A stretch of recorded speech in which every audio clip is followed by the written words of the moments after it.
দেখুন আমাদের হাত দিয়ে ফুটবল খেলা দেখুন। আপনারা যদি কেউ দেখে থাকেন তাহলে কমেন্টে বলে যাবেন।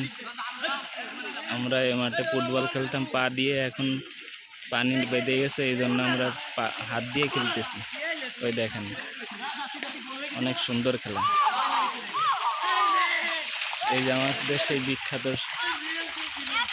শরীফ কাকু, এই যে বিশাল খেলোয়াড়, চমৎকার খেলোয়াড়। দেখুন চমৎকার খেলা, সুন্দর। এই ভাতিজা আমাদের বল দুটি যে পড়ে গেছে, দেখেন। এই যে বিখ্যাত খেলোয়াড় শরীফ কাকু।